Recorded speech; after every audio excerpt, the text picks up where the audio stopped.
Marcos sa pamimigay ng bigas at iba pang tulong sa mga mahihirap.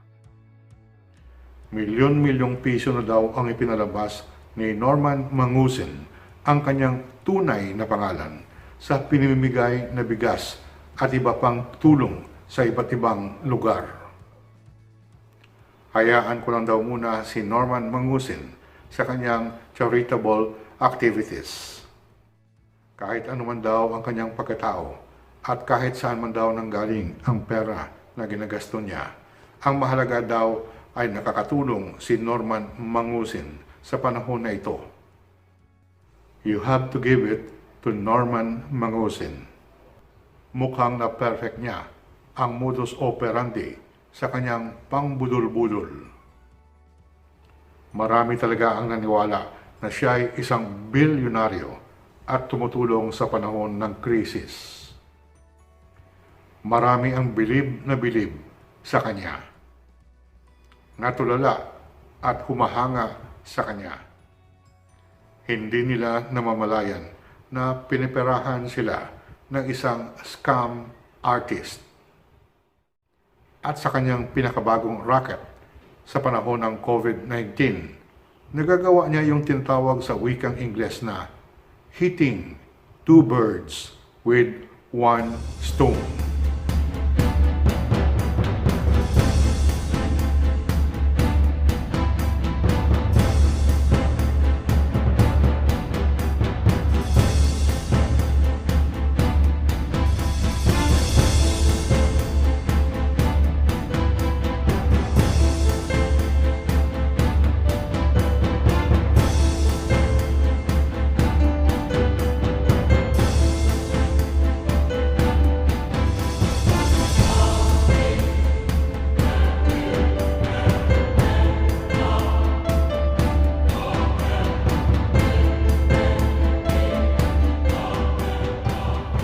Ako po si Manuel Boy Mejorada na magbibigay na naman ng karagdagang kaalaman tungkol sa pinakabagong racket ni Norman Mangusin, or better known as Francis Leo Marcos.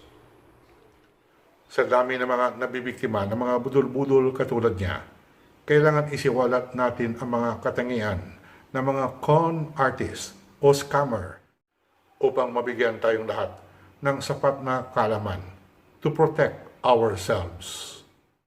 Kasi po, hindi maging kasing dali na mabiktima tayo ng budol-budol kung marunong lang tayo magbigkas ng mga salita na teka muna bago pumasok at mahulog sa kanilang mga pakana. Pero bago tayo magpatuloy, gusto ko sanang magpasalamat sa mga nag-like sa part 3 ng ating video series. Nakabawi ang mga likes versus dislikes sa part 3. Hindi umandar ang pangkuyog ng mga Normanians. At katulad ng dati, hihilingin ko na rin na i-click nyo ang like button. Kung hindi pa kayo nakapag-subscribe sa channel ko, pakiclick na rin yung subscribe button dyan sa ibaba. Araw-araw, wala nang ginagawa si Norman Mangusin kundi umupo sa harap ng kanyang smartphone at mag-YouTube live streaming. May sa hapon, may sa gabi, may sa madaling araw. Wala namang laman ang kanyang mga sinasabi. Puro lang drawing ng kunwari patuloy na pagdating ng bigas at pagkain sa mga nangangailangan. Pero kahit isang totoong pagdating ng tulong, wala namang nakikita ang kanyang mga tagahanga. Basta na lang at naniniwala sila sa mga sinasabi ni Norman Mangusin. Kapag sinabi ni Norman Mangusin na may ipinadala siya na 100 tonelada na bigas sa Infanta, Quezon, palakpakan kaagad ang kanyang mga fanatics. Marami na siyang pinangakuan ng tulong. Hindi naman dumarating. Naluto na talaga ang kanilang kaisipan sa mga kasinungalingan ng pekeng Marcos na ito. Marami ang nautuan na magbigay ng donasyon na cash kay Norman Mangusin sa pamagitan ng super chat sa YouTube live streaming. Akala ng mga generous yung mapagbigay na mga tagahanga niya. Umaambag sila sa ginagawa ni Norman Mangusin na pagtulong sa mga nangangailangan. Hindi nila alam, high-tech na ngayon ang dating nagbebenta ng peking gold bar. Super Chat. Yan po ang tawag sa bagong feature sa YouTube live streaming kung saan maaring magbigay ng donasyon na pera ang isang nanonood sa channel. Nagbibiro lang pala. Nagulat ako. Ito kasi message niya eh. Makikita niyo po yan sa top right side ng screen na may iba't ibang kulay. Habang nakikipag-ugnayan ang host ng isang vlog sa kanyang mga viewers, may mga generous na tao na nagbibigay ng pera gamit ang kanilang credit card. In the case of Francis Leo Marcos, karamihan sa mga nagsusuporta sa kanya ay mga Pilipino na nasa abroad. Mga magandang loob na tao na gustong makatulong. At dahil may tiwala sila kay Francis Leo Marcos, kusang loob sila na nagbibigay ng iba't ibang halaga ng pera. In euro, US dollar, dinar, yen, at marami pang currency. Natutuwa siyempre si Norman Mangusin. Patok na patok ang kanyang scam. Akala ng mga viewers niya nakakatulong sila sa kapwa. Subalit hindi naman talaga pumupunta sa tulong ang pera. Sa bulsa ni Norman Mangusin lahat nahuhulog.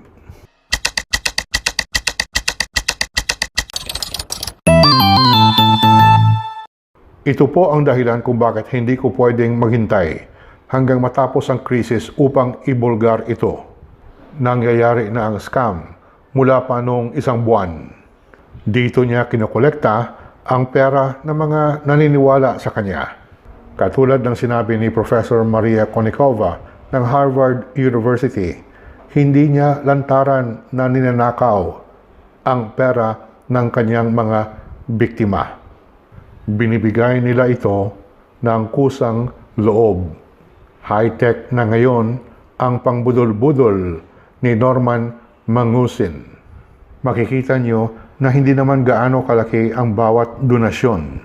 May $5, may 10 euros, may 30 pesos, may 5,000 yen, at iba-iba pang mga halaga.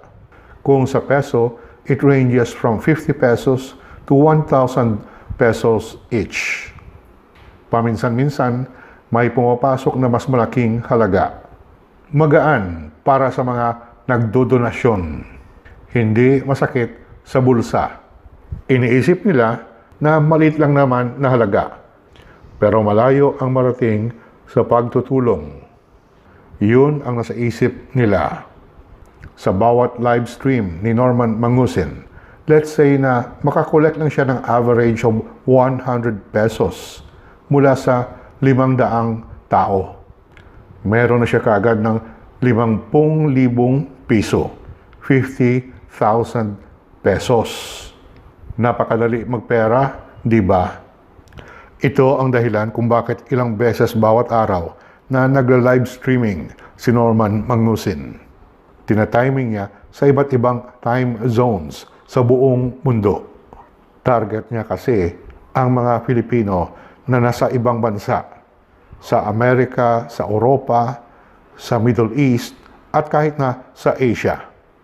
Teka nga, akala ko ba super yaman itong si Francis Leo Marcos?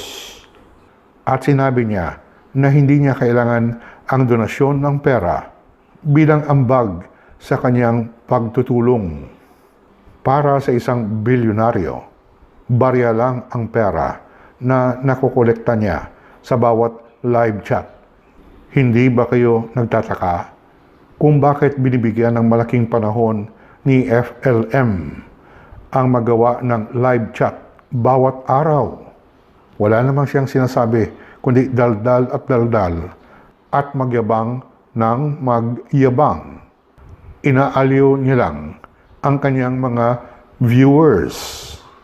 Kinikiliti Pinapandaran ng kanyang mga kwento na puro drawing.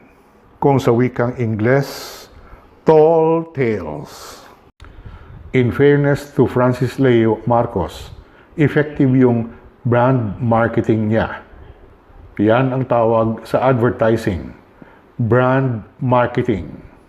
Gumawa ka ng mensahe upang tanggapin ng mga tao na parang kanila na rin. Hindi lang pala sa Facebook at YouTube ang marketing offensive at pang-racket ni FLM. Pati na rin pala ang TikTok. Pinasok na niya. Wala akong TikTok account. Pero may nagpadala sa akin ng mga screenshot ng kanyang TikTok accounts kung saan niya pinapatuloy ang kanyang panloloko. Sabi sa akin ng mga kaibigan ko, ang TikTok ay para sa mga magaling sumayaw o kumanta upang i-showcase ang kanilang talents. Hindi naman sumasayaw si FLM. Hindi naman siya kumakanta. Pinapakalat niya lang sa TikTok ang kanyang panloloko. Believe ako. More than 90,000 followers na siya doon. Walang patawad talaga si FLM. Sa bawat pagkakataon na makapag-scam, talagang walang pag-aatubili na umaatake. Hindi lang po sa super chat ang kanyang racket sa YouTube, kundi pati na yung monetization na tinatawag. Ang ginawa niya, kumampanya talaga na dumami ang kanyang mga subscribers at marami ang manonood sa bawat live stream. Pagkatapos ng live stream, may mga editor siya at hinahati-hati yung kanyang live stream para marami ang mga video. Tapos pinapadala ito sa iba't ibang mga accounts sa YouTube na kanya rin upang makaani ito ng maraming views. Siyempre, sa bawat view, pera ang kapalit noon. Magkano na kaya ang na-scam ni FLM sa panahon nitong COVID-19 pandemic? Kung totoong nag-fundraising siya upang itulong sa taong bayan, dapat transparent siya. Dapat ipakita niya kung magkano ang napunta na sa bulsa niya. Ay, hindi pala, sa charitable activities. Mahalaga po ang tiwala sa ganitong paghingi ng ambag para sa charity. Pagpasok sa kanyang account, lumaho na ito at hindi na alam ng mga donor kung saan napunta ang kanilang pera.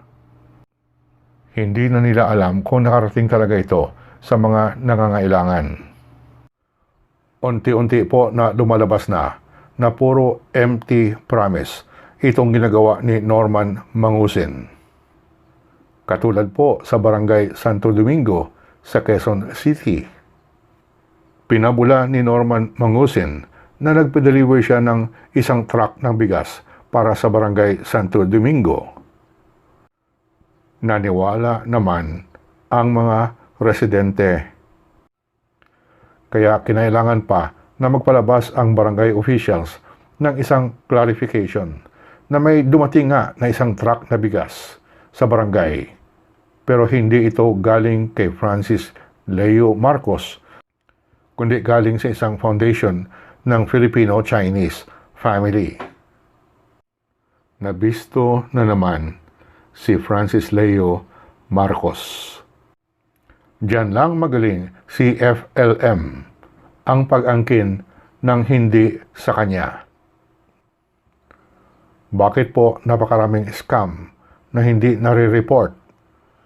May paliwanag diyan si Professor Maria Konnikova, isang Harvard University professor na naging resource person din natin sa video series na ito. Why do so many cons o scam go unreported? Bakit daw napakaraming kaso ng budol-budol na hindi nga nai-report sa ating kapulisan? Ito po ang sabi niya. 1. We often don't want to acknowledge to ourselves that we've been conned. It's crazy how often you have people who, even when you present them with evidence that they have been conned, that they've been a victim of a scam, refuse to believe it. Ayaw talaga nilang maniwala na na-scam sila. Ito po ang sabi ni Professor Konekova. The other thing is, even if we realize that we have been scammed, we often don't want to let other people know that we've been scammed because we're embarrassed. Ayaw po natin na malaman ng ibang tao dahil nakakahiya po. Nakakaloko nga, pero may mga tao, katulad ngayon sa panahon ng COVID-19, na ayaw maniwala na biktima sila ng scam. Kahit ipakita mo pa ang ebidensya. Mahabang usapan pa po ito ang issue tungkol kay Francis Leo Marcos or Norman Mangusin in real life. Susuriin natin ang pananaliksik ng mga psychologists tungkol sa pag-unawa kung bakit